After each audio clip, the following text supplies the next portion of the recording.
From the world of AV programming and control with James King, I'm Steve Greenblatt, and this is Ask the Programmer. James, it's good to be back with you. And we have a special guest with us today, and I think we're going to talk about some things that will be interesting and intriguing to our audience. So how are you today? I'm doing great. It's always great to be here with you, Steve, and I love when we have guests. Absolutely. James and I have been sharing our thoughts the last few episodes, and we thought it'd be good to bring somebody on.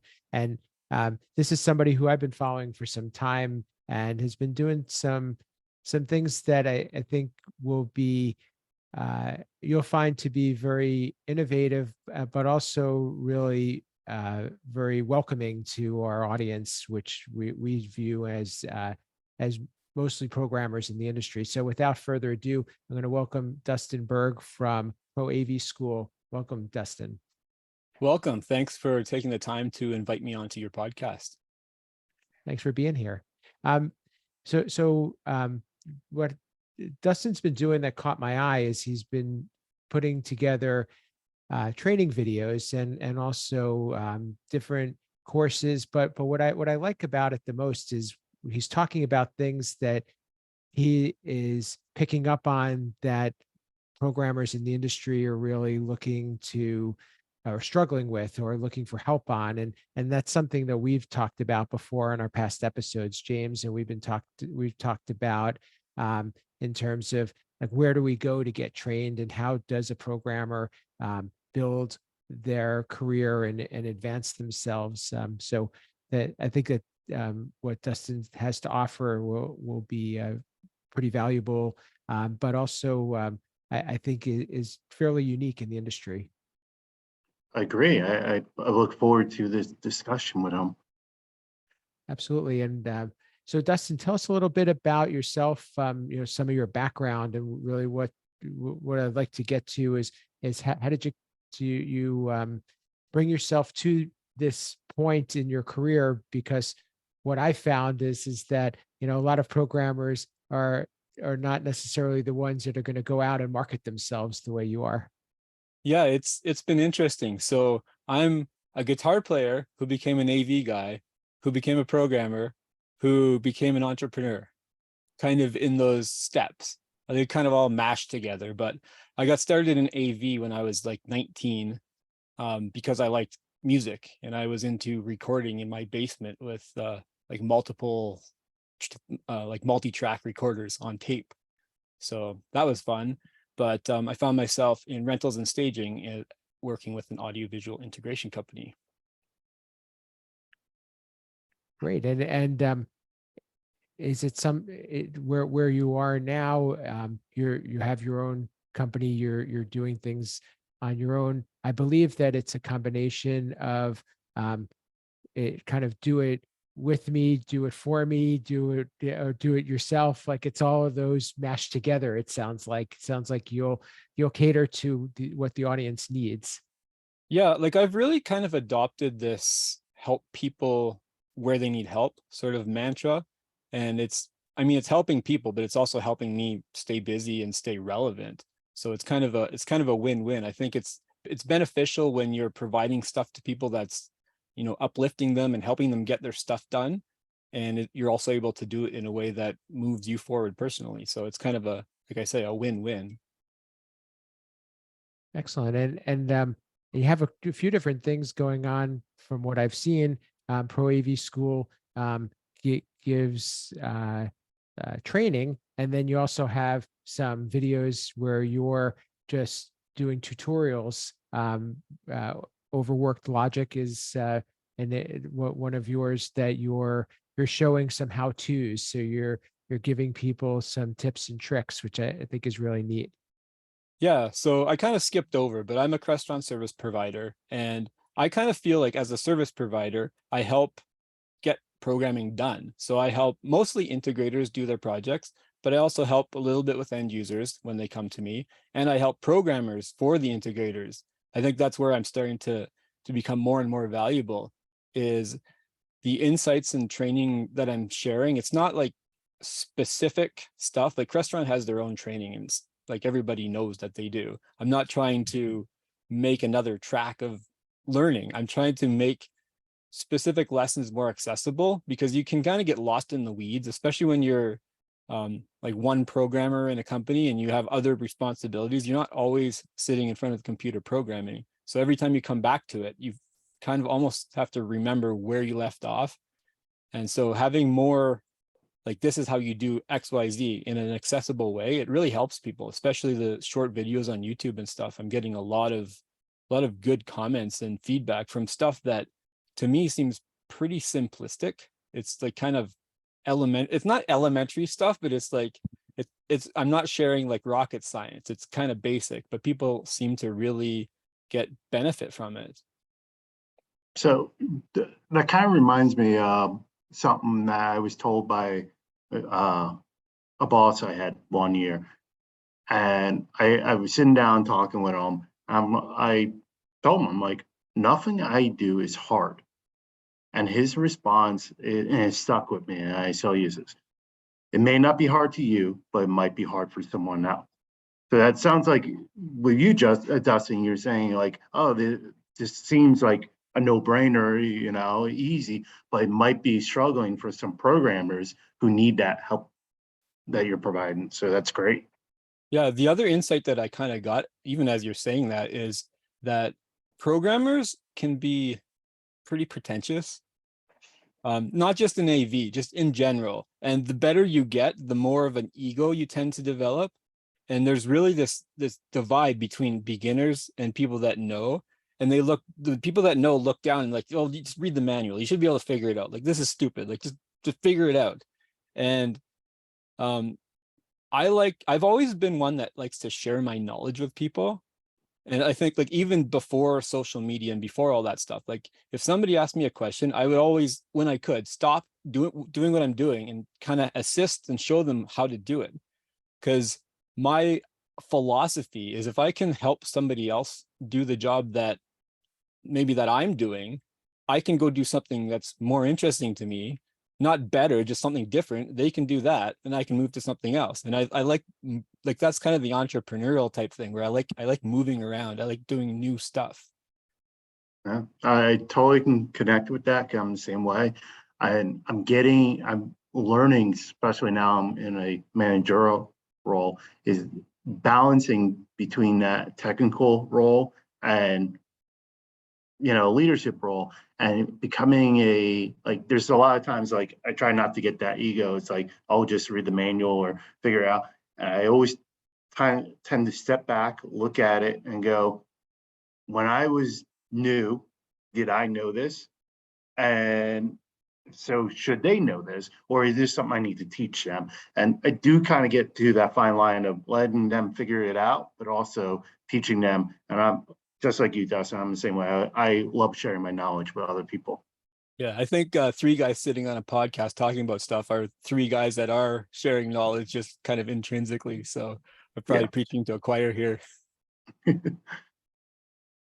Just out of curiosity, is this something that you saw a change in the market? Is it something that you pursued because it was an interest of yours? Is it something, because like for me, one of the things that I've done with my company is that we've kind of pivoted a bit because we are trying to really focus in on a certain area of the industry, similar to you, providing the building blocks for others to be able to use to do their projects. It sounds like you're doing something similar, just in a different form. So tell me a little bit about that. Yeah, so like ProAVSchool, the website, like the domain, I actually went and looked at it before the show. September 2011, 12 years ago is when I registered it. Wow. That's actually a long time ago now. And at the time, I was kind of thinking a couple of things. When I started, it was in the early 2000s, maybe even a little bit. Actually, it was still 1999. That's how old I am. I mean, I guess we're probably in the same age. You guys might even be older than me, but it doesn't matter. Back then, it was hard to get any information of any kind anyhow. But even now, with all the resources that we have, it's still difficult. Like AV we're integrating different stuff. And certain manufacturers have silos of information on how to integrate their stuff with their other stuff. But if you're crossing from type to type, nobody is really giving you the information on how to do that. So there's kind of this void that you got to kind of learn it as you go. And it's a hard fought battle sometimes. So that was one. The other one, as I advanced in my career, I found myself as an integration manager with some, like, I think it was 4 or 5 installers. And sometimes I'd send them out to do a project and they'd come back 2 hours later and they couldn't get in the room for whatever reason, or the construction was delayed. And so now I've got all these guys sitting here and my managers are telling me, get them on some sort of training. And at the time is like, what can I put them on? Like, some manufacturers have some websites, some online training, but it's like, there isn't really a structured curriculum. So that's kind of where the seed of the idea of ProAVSchool came out, and it still hasn't really fully matured. I think I spent, like I say, 12 years, but I spent a lot of time not really focused on it and just kind of playing around / abandoning it for a number of years, I think. But yeah, that's kind of where ProAVSchool came from, is just there isn't a lot of sources of good information from people that have a wide range of experience. So what do you think are the types of people that would benefit from checking out your site, and like what would be a good target or an ideal person that you target your offerings toward? Well, right now I am very Crestron focused, and I don't really want to be. I just kind of evolved in that direction, partially due to lack of focus, but partially because that was my main bread and butter, was doing programming. So I can't really talk about other stuff when most of what I do is programming. So right now, ProAVSchool is mostly about programming, but I'm starting to expand that a little bit, at least in my my planning. If you go there, you're not going to see much that kind of indicates that. But we've started to, or I have started to find some courses that I can license that aren't Crestron specific. I've got a C# one now that I've got. It's actually not available. I got to make an offer for that one. And then, like, this last week, I just got a hold of an HTML5 CSS JavaScript course, because I think there's a big lack of understanding for people that transition into a programming role in AV anyways, to really understand that stuff, because we've all probably kind of played with it, but never really fully, and I'm in the same boat, I've never really fully learned it. Like, I was doing websites when I was, I don't know, 13. It's like HTML, but that was before CSS, that was before JavaScript. That was like, so I feel like I know the core concepts, but I don't really know them. I got to go back and relearn them. So I'm actually going through with a group. I'm going to go every week online and work through these lessons in this course and kind of share my insights, and we'll learn together.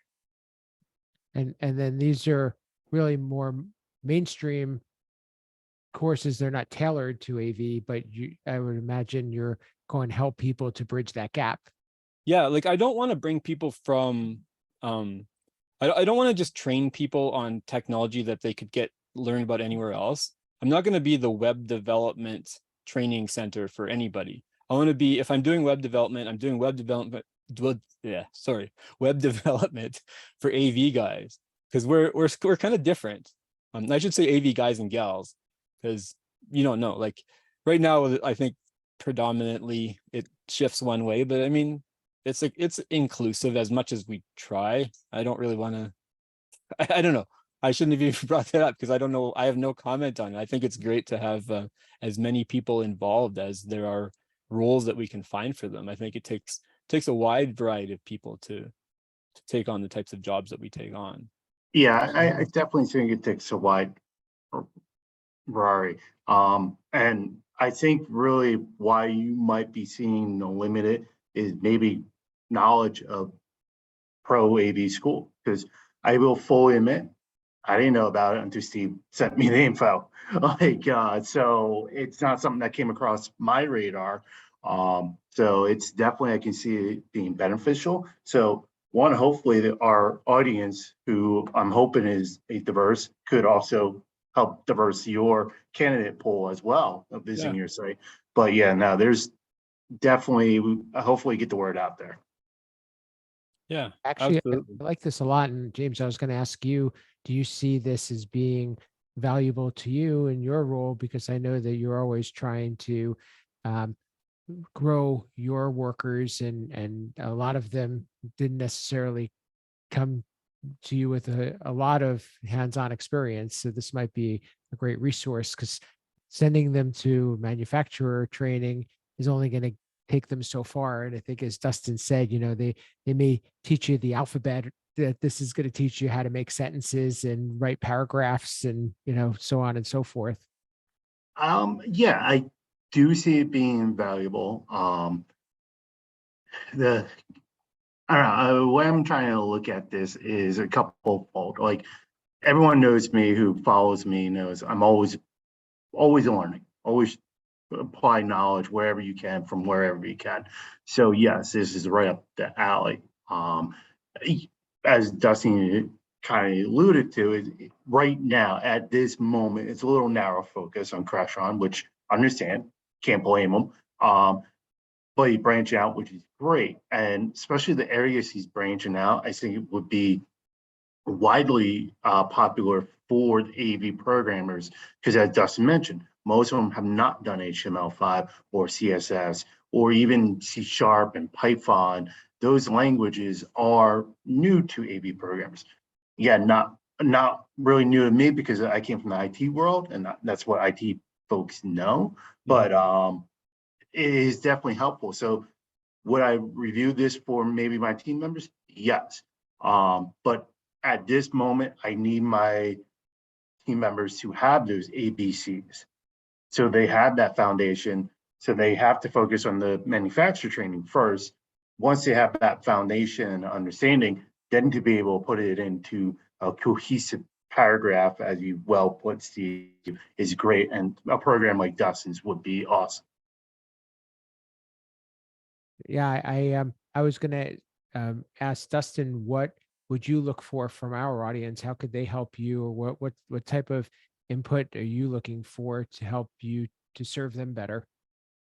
Well, I think in terms of expanding outside of programming, I kind of want to look at what people need. Like, where are the major gaps? And like, I've talked to some people, I know some things of just based on my experience. I talk to a lot of installers who want to kind of bridge the gap from installation into doing DSP and doing configuration. And to them, there's like kind of this big divide of they're on the install path and they look and they see all these other guys walk into, and this is how it's described. They'll walk in with a laptop and do their thing and close the laptop and take off. Like, it seems like they have the easier role. As a programmer, you guys probably know we close our laptops and we go home, we eat dinner, and then we're opening the laptops. We're still working. Like, Wait, you eat dinner? like sometimes we're up in the morning and you're cranking it out through all hours of the night, so they don't really see that. So they just get to go home and they're done. So each has its own challenges, right? But to get back to your original question, I'd like to know from your audience, if there's people that are outside of the programmer realm, where else are there knowledge gaps that people aren't really teaching? Like, I know like companies like SynAudCon, Synthetic Audio Concepts, or Synergistic Audio Concepts, they do really good audio training, but it's like high level stuff. I think there's probably a space for sort of the 25% of knowledge that they teach that could be condensed, because I don't think everybody needs to be that knowledgeable about stuff. There's probably other areas. I don't really know how to identify for like display. That technology changes so fast that it's hard to even know like how to craft a course that teaches things outside of what manufacturers can teach you. So I'm looking for input, I guess, in a lot of ways, because I don't really have a good game plan on the types of content that would really help people.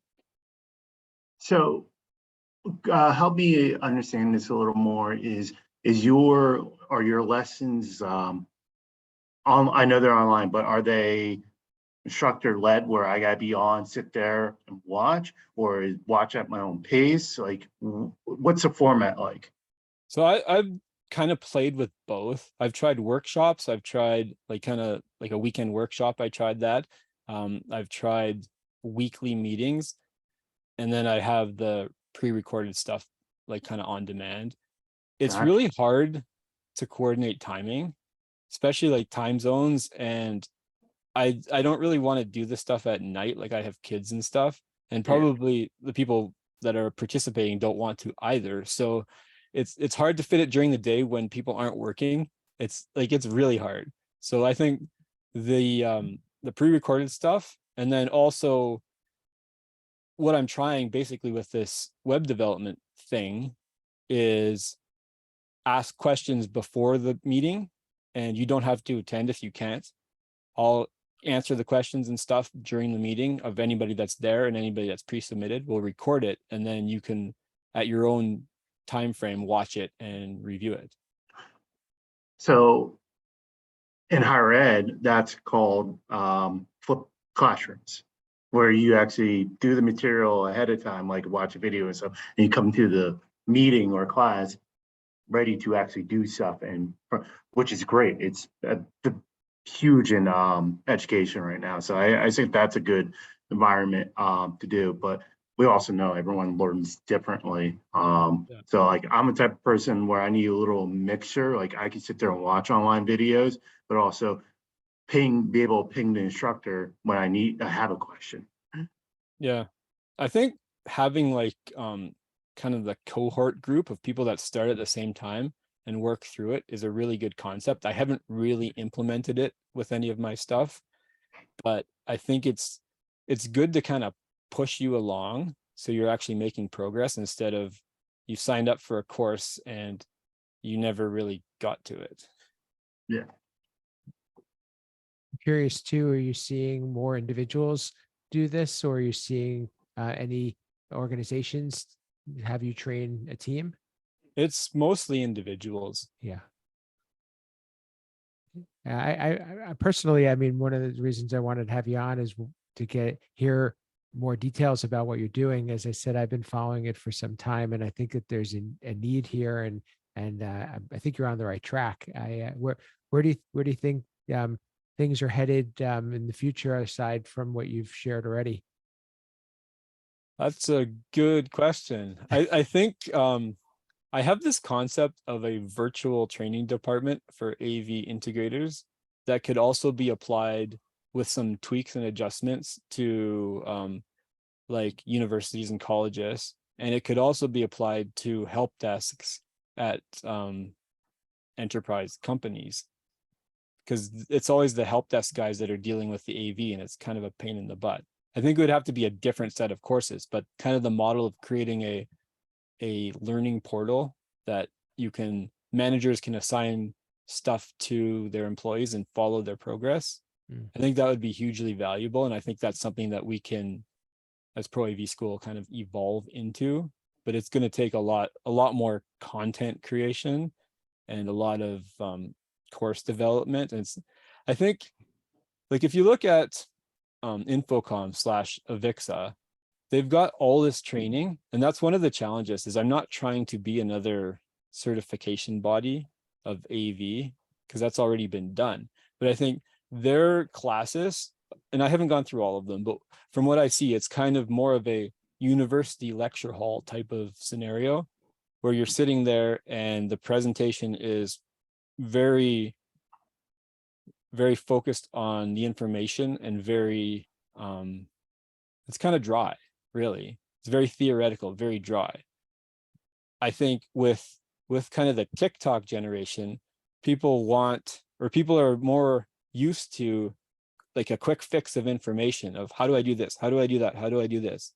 I think if I can kind of cobble the two together in a way that cohesively makes sense, that will be extremely valuable. And I had this idea of like an app that's based on like AI based, that looks through a huge library of information, and you can ask it, how do I connect this to this? And it can give you an answer and probably go to the source of the answer, a video, somebody talking about it.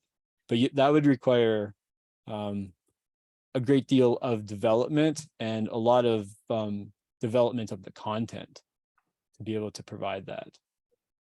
So what I'm hearing from this is, one, maybe you and I need to have a conversation off air, but also maybe there's a lot of folks out in the industry who could point you and help you shape what you're trying to do. Because I think a lot of that stuff sounds pretty awesome. Yeah, like my goal is to create something that helps a lot of people. And if I can help a lot of people, it will help me as well. But it's not me first focused. It's like, how can I help this industry?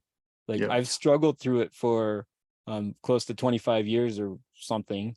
And it's challenging. Like there's things that are challenging that if people had more access to knowledge, they wouldn't hit these roadblocks where we need this guy to come do this. Well, no, you can figure it out kind of the 3/4 of what you need from these different training methods and different. No, I agree. That's one thing when I started out in my AV programming, where I kind of just got handed lines of code and told to make it work, was, like I said, I came from IT. If I had a problem in Python or HTML, I can Google it and find tons of resources online. You do for AV, it's like crickets out there. You can't, like, you try doing that for Crestron. It's a little bit better now with Reddit. Some posts Yeah. on Reddit get some interesting information, but it's hard to gauge the level of competency of the person giving the answer, and also the state that they're in, like the Facebook groups and stuff. Sometimes people will just fire off a reply because they want to, and I've done this, so I'm not just saying other people. Like sometimes I will just fire off a reply without really thinking about it or really reading what they fully wrote. And so people that know me would take that as, oh, this really means something because this guy talks a lot about programming, but really I gave it like 20 seconds of thought. So it's not like it might not be the best solution for what you're trying to do, but you can't tell when you're reading it on a page. 100%. Right. Yeah, as we wrap this up, I think one of the things that the industry is really lacking is new ways to bring new people in. So I think what you're doing could be a great way to have people get interested, but then also give them the avenue to learn not only what they're going to be doing, but also have that training program so that organizations are not afraid to bring people in that don't have experience and maybe have the capability but not the experience. So I think that's another thing to look into is kind of aligning with groups that are looking to attract new people to the industry. Yeah, absolutely. Well, this has been a great conversation. Thank you for your time. This has been great to learn more about what you're up to and so forth. Would you tell our audience a little bit about how they can reach you, how they can learn more about what you're doing, and if there's any call to action you want to offer? Yeah, so I didn't really talk about OverWorkedLogic. I'll just can I give like a minute of Absolutely. OverWorkedLogic? So I acquired this YouTube channel. It's pretty well known in terms of Crestron programming because Jonathan, the previous creator, put out a lot of good stuff about the different symbols and stuff. It's better than the help file in a lot of cases, how it explains things. So Jonathan had moved on to a career outside of AV. So that channel was dead for like 6 years. I didn't know him. I had to hunt him down. I found him and asked him if he would sell me the YouTube channel because I always knew that it was a good brand. And so bringing that on stream, that was early this year in 2023, I'm focusing the Crestron tutorials and stuff. They're going to move away from ProAVSchool. They're going to be more of the OverWorkedLogic is going to be Crestron programming tutorials. And so from that, I have an offer for Ask the Programmer listeners, or a special bonus, I should say. If you go to owl.proavschool.com/asktheprogrammer, I'm going to give you my little TLDR clipboard utility, which lets you copy and paste text in and out of simple windows. Also, I've got a lesson on using VS Code that I'm including for Ask the Programmer viewers. So you just have to sign up there. Wow, that's Nice. awesome. Thanks for Thank you. doing that. And we'll include that information in the show notes, and this way everybody can check that out as well. And also, just how can people get in touch with you, connect with you, learn more about what you're doing, and continue the conversation.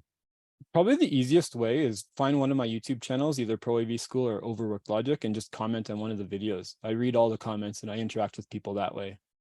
Awesome. Well, thanks for being here, Dustin. Thanks for James, having me. how can people get in touch with you, learn what you're up to, and also if there's any final words you wanted to share? Oh, as always, you can reach me at on Twitter, AV_James King. LinkedIn, you Google me, I'm out there, and some Hepma. I think this is great. Great hearing from Dustin, and I think he's doing pretty amazing stuff over there. Excellent. I do as well. And for me, you can reach me at Steve Greenblatt on social media. You can reach my company, Control Concepts, at controlconcepts.net. But what's most important to us is that we hear from you, and let's support Dustin. Let's let him know that you're out there and take him up on his offer. And I think he's got some really great stuff in the way people are able to serve our audience, or just the industry in general, is by supporting them and giving them more opportunities so that they can grow and they can be there for you. So keep that in mind, and certainly take him up on all the things that he's provided. And there's a lot of great stuff out there. So hope you'll check that out, and we'll be following up with him and have him on again in the future so that he can share updates with us as he continues on his journey. For our show, you could get us on YouTube as well as your favorite podcast player. And we always welcome a review and a comment, and want to hear from our audience. Also, our Twitter handle for the show is AV Programmer Pod on Twitter. So please connect with us there as well. And that's what we have for today. And this has been Ask the Programmer.